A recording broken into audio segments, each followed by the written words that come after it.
Yo, what's up dude? Ketemu lagi dengan kita di sini masih di Indo Gems Crypto Channel. Hari ini di tanggal 4 ya, di bulan Februari 2024 guys. Dan untuk memulai hari ini ya, kita lihat bagaimana update dari global crypto market cap seperti yang terlihat di sini guys.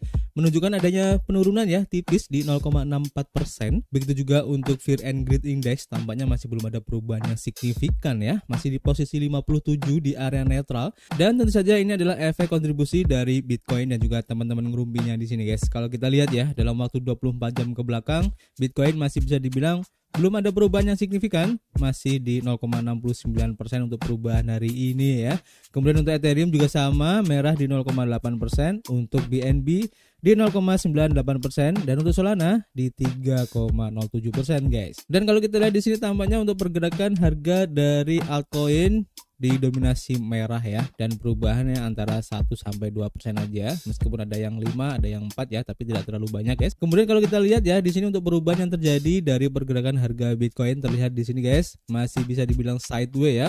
Masih mempertahankan harganya di antara 43.000 sampai 42.000 guys, dimana sekarang ada di posisi 42.900an. Dan kita lihat aja apakah hari ini akan di retest lagi guys untuk 44.000. Tampaknya sih seperti itu ya, kalau tidak ada berita yang buruk yang akan men-trigger ya, meretest lagi di area MA20 time frame daily guys. Jadi nanti kita akan update lagi. Dan untuk hari ini ya, kita langsung saja ke informasinya. Yang pertama kita lansir ya dari bitcoin.com. Diinformasikan di sini bahwa El Salvador guys bersikukuh dengan Bitcoin ya, meskipun ada seruan baru dari IMF untuk menjatuhkan Bitcoin sebagai alat pembayaran yang sah. Jadi El Salvador tetap berdiri teguh guys pada pendiriannya ya, di mana Wakil Presiden El Salvador Felix Ulloa mengatakan dalam sebuah wawancaranya dengan Reuters pada hari Rabu bahwa Bitcoin akan tetap menjadi alat pembayaran yang sah di El Salvador selama masa jabatan kedua Presiden Nayib Bukele, meskipun Dana Moneter Internasional atau IMF kembali mendesak negara tersebut untuk membatalkan mata uang digital sebagai alat pembayaran yang sah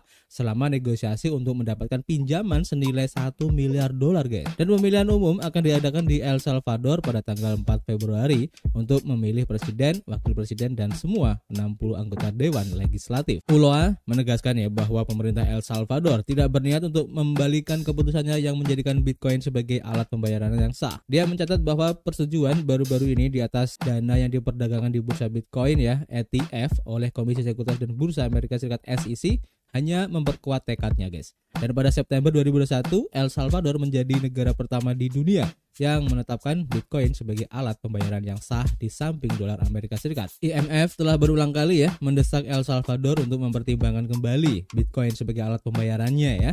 Dan dimulai dengan peringatan pada November 2021 kemarin dan juga Januari 2022 tentang risiko dan biayanya. Diikuti dengan laporan terperinci pada Februari 2023. Terlepas dari peringatan ini, El Salvador tetap teguh dalam komitmennya terhadap Bitcoin guys. Ini keren banget ya yang dilakukan oleh El Salvador ini, berani sekali guys, meskipun dia butuh suntikan dana ya dari IMF, tapi El Salvador tetap teguh dengan pendiriannya untuk menjadikan Bitcoin sebagai alat pembayaran yang sah guys. Ini patut dicontoh untuk negara lain ya, karena ini menunjukkan bahwa kedaulatan suatu negara ini memang harus dijunjung tinggi ya. Dan kita tunggu aja nanti seperti apa drama yang akan terjadi di El Salvador ini, apalagi akan menjelang pemilihan umum ya, yang tentu saja ini akan membuat sedikit kepanikan ya, khususnya di El Salvador itu sendiri. Kalau saja nanti si Nayib Bukele tidak jadi menjadi presiden, pasti akan ada keputusan ataupun kebijakan baru ya, mungkin mengenai Bitcoin ini guys. Oke, nanti kita akan update lagi. Dan kita lanjut ke informasi berikutnya. Kita lansir dari Cryptopolitan. Diinformasikan guys, jadi ada data keuangan yang bocor dari Binance yang diambil dari GitHub guys. Nah ini menarik ya. Jadi Binance berhasil menghapus data yang bocor dari GitHub,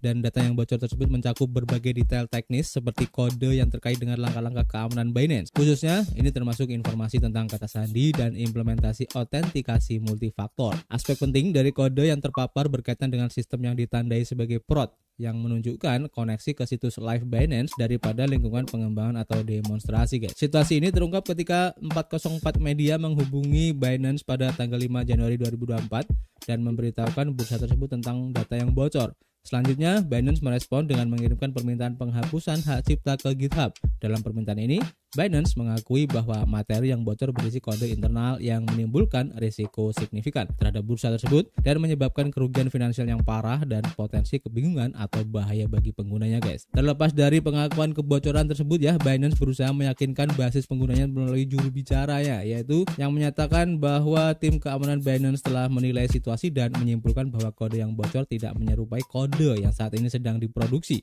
menekankan keamanan data dan aset pengguna, dan juru bicara tersebut mengklaim bahwa informasi yang bocor hanya menimbulkan risiko yang dapat diabaikan terhadap keamanan pengguna dan aset mereka dan platform secara keseluruhan, guys. Seiring dengan perkembangannya ya untuk landscape mata uang kripto, insiden keamanan seperti ini menjadi pengingat akan perlunya kewaspadaan yang konstan dan langkah-langkah proaktif untuk melindungi dari potensi ancaman, guys.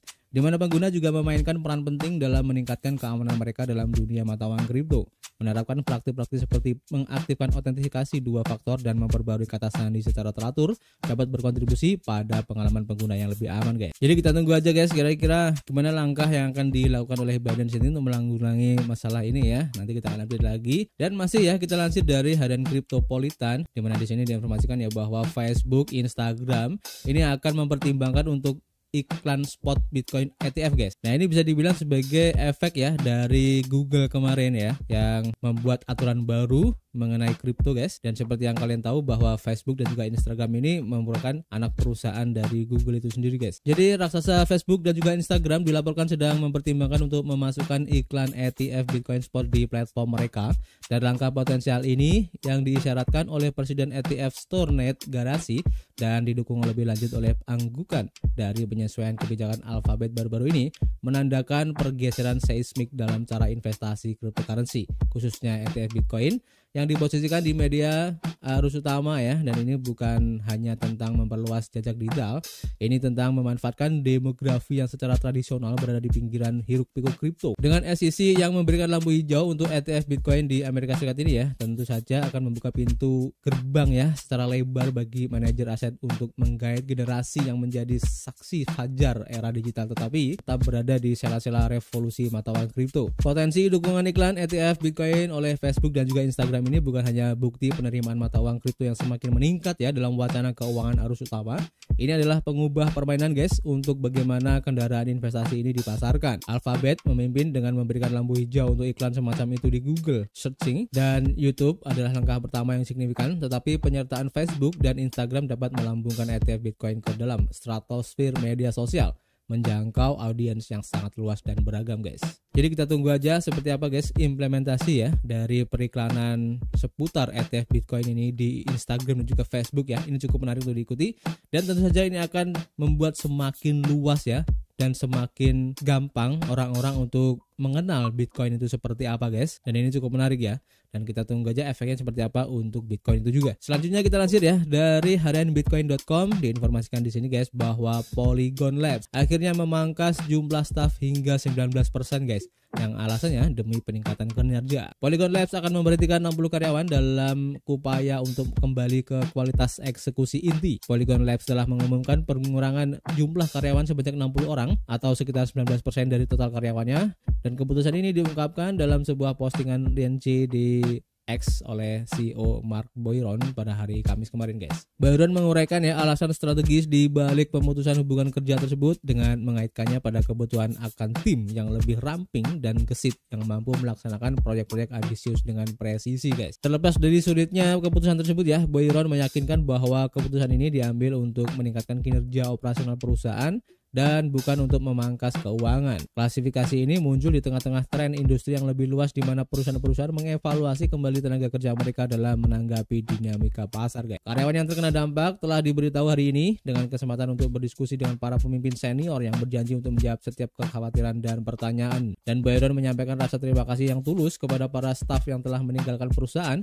atas kontribusi mereka dan mengindikasikan rencana untuk membantu mereka dalam menemukan peluang baru dalam ekosistem Web3, guys. Jadi sekali lagi ya, ada platform besar yang memangkas karyawannya dengan cukup besar ya, 19% guys. Meskipun alasannya untuk meningkatkan efektivitas ya, tapi setidaknya ini bisa dijadikan sebagai lampu hijau ya bagi kita untuk lebih waspada juga dengan hal semacam ini. Dan kita patut mencurigai ya, ada apa sebenarnya yang terjadi di Polygon Lab ini guys. Kita akan update lagi, karena ini cukup menarik untuk diikuti ya. Dan kita langsung ke informasi yang terakhir ya. Kita lansir dari harian Daily Hodl. Jadi belakangan ini cukup ramai diperbincangkan untuk Apple Vision guys, dimana di sini diinformasikan bahwa altcoin Metaverse Virtual Reality telah melonjak lebih dari 24% ya dalam sehari karena adanya proyek kripto yang menggoda aplikasi Apple Vision Pro baru-baru ini guys. Jadi altcoin Metaverse realitas virtual yang tidak diketahui publik menggoda rilis aplikasi yang akan datang pada headset Apple Vision Pro yang baru dan melonjak lebih dari 24% dalam hitungan jam pada hari Jumat, di mana Victoria VR adalah metaverse realitas virtual berbasis blockchain yang didukung oleh alat kreasi 3D Unreal Engine guys. Game role playing online atau MMORPG yang masif multi payment ini mengiklankan grafik realistis, pasar real estate digital dan juga perdagangan token non fungible atau NFT guys. Token asli dari proyek ini yaitu VR diperdagangkan sekitar $0.03 ya. Ketika Victoria VR menggoda perilisan baru di Apple Vision Pro tepat sebelum jam 6 pagi PST pada hari Jumat kemarin guys. Apple Vision Pro ini adalah kamera 3D pertama dari raksasa teknologi ini ya, yaitu Apple, di mana kamera ini diluncurkan di toko-toko Amerika Serikat pada hari Jumat dan menawarkan tampilan yang imersif untuk game, pertunjukan dan juga film guys. Selain itu, raksasa pertukaran kripto yang berbasis di Cycles ini mendaftarkan VR di zona inovasinya pada hari Jumat pagi guys. Terlepas dari kenaikan harga token minggu ini ya, VR ini tetap turun hampir 94% dari level tertinggi sepanjang masanya di $0.6 ya, yang ditetapkan pada Desember 2021. Ini menurut data dari CoinGecko guys. Jadi memang ya, narasi yang lagi berkembang saat ini yaitu tentang spesial computing yang berhubungan dengan Apple Vision Pro ini dan semua proyek-proyek yang berhubungan dengan metaverse ya, khususnya untuk VR atau virtual reality ini guys, seperti halnya ada render token Victoria VR ini dan masih banyak lagi proyek-proyek yang berhubungan dengan metaverse ini ya, tentu saja akan terpompa guys dengan adanya hype ataupun narasi ini guys. Ini cukup menarik untuk diikuti. Dan untuk informasi hari ini cukup ya. Nanti kita akan sambung lagi ya informasi yang belum sempat kita sampaikan di sini di Twitter, dan untuk proyek-proyek baru yang akan kita rekomendasikan ya, khususnya untuk proyek-proyek yang masih dalam masa testnet, pre-sale, ICO, IDO dan lain-lain, nanti kita akan share di akun Telegram dan juga akun TikTok guys kalau ada ya. So, seperti biasa guys, kita masih menunggu ya kritik dan saran kalian di kolom komentar. Nanti kita bisa ngobrol banyak di dalamnya. Dan tentu saja, kita akan ketemu lagi di informasi berikutnya. Peace.